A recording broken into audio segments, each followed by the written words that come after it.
Hello, so I am replying to this comment right here. This is not a comment that was on any of my videos. This comment came from an Alex Hormozi video, and I am just replying back to Finance Learn. Sorry about that. My dog was crying. I had to help him out with something. But no, I'm replying to this comment that was from an Alex Hormozi video that I replied in the comment section about when it came to when you stop living based on other people's expectations. And I ended up replying that when you start living outside of others' expectations, it's a game changer. So when you put your faith and trust into the Most High and you start living based on the expectations that He has for you, no other man's or woman's is going to ever be able to change you and move you off of that foundation. And I'm just replying back to Finance Learn when he said very cool on the reply. And what would you do in the moment of anxiety and hopelessness? And so I know you're probably new here, Finance Learn. I want to make sure I got your name right. I'm very big on if it's a lesson and somebody asks us a question, most likely you're not the only one with the question. So I like to do a video on it. And then also too, I like making that connection and building that relationship because we're all people here and we do actually, that connection is something that is a gift that we take too much for granted.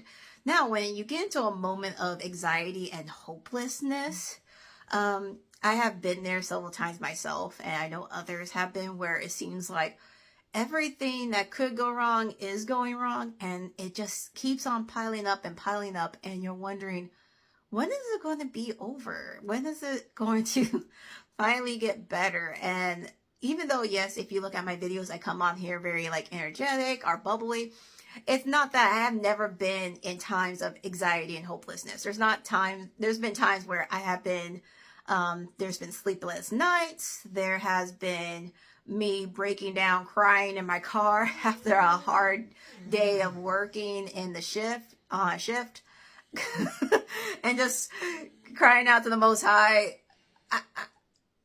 How do I get through this day and get to the next? And what I want to challenge you, Finance Learn, is read Psalms 31. It deals with David, who I know a lot of people talk about him being able to slay Goliath, and then also to becoming king of Yasharel. He was a man after the Most High's heart. But some of the messages that we don't really get to hear about him is his 15 years that he was on the run from Saul. A lot of that time, I think, was about, I'm going to have to relook it up. I think it was about like 10 or 11 years, at least, of those 15. It was a struggle. Like, when I said this man is running for his life, no, he really was running for his life. Psalms 31 actually is a song about how he was saying everybody was tossing hearsay at him. People were forgetting about him. He had no help. He was beaten down. He was in the dark. And he was going through it. And during the time that he was going through it, there's a repeating effect that you see here in Psalms 31 of he gave all of his problems to the Most High. He was asking the Most High to guide him, take care of him, show him the way, saying that he has never forsaken any of his own people, which, yes, if you read the entirety of the Bible, you'll even see that God of Abraham, Isaac, and Jacob, he has never forsaken any of his people who have called out on his name. And I'm going to finish Psalm 31 for you, but I do recommend please read it. It is a good read. But I'm going to start here on verse 18.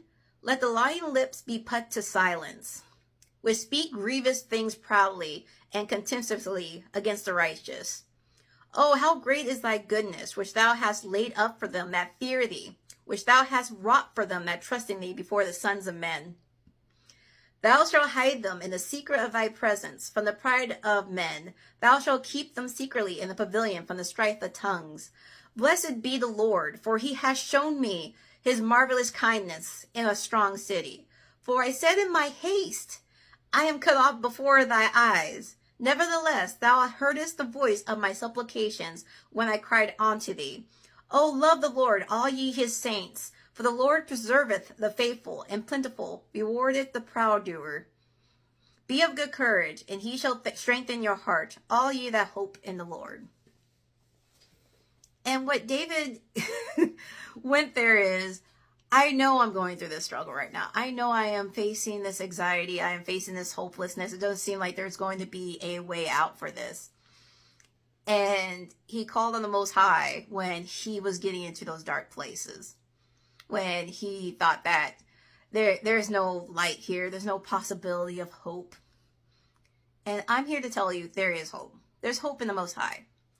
He even says there is no place that he cannot reach you when you call out his name. And when you have those times of anxiety, when you have those times of hopelessness, and you have those times of being able to stand on the foundation of, hey, I know this is right, and how do I make my yes be yes and my no be no when that time of anxiety and hopelessness comes?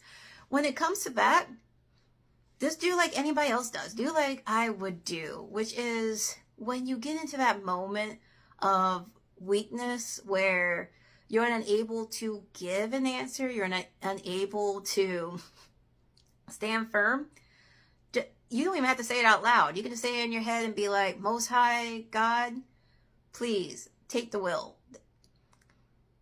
I need you to be my voice. I need you to help me be able to say the words. I need your light right now. I need you right now. You will be surprised at how well he takes care of his children. There's been so many times I have given people answers that I just got caught up in the moment of anxiety and hopelessness and thinking, okay, this person is saying something I didn't do or something that would compromise on my values, and I don't know what to say. And I just end up taking a pause,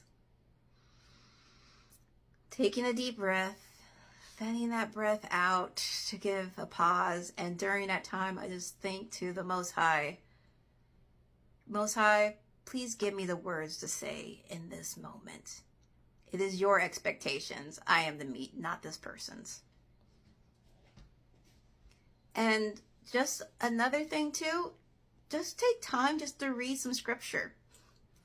Matthew's usually a pretty good one to start. I would also recommend Genesis or Proverbs. So those are like 3 good scriptures to start. Genesis starts with like the whole story, and actually if you read it correctly, you actually see the beginning to the end in just chapter Genesis.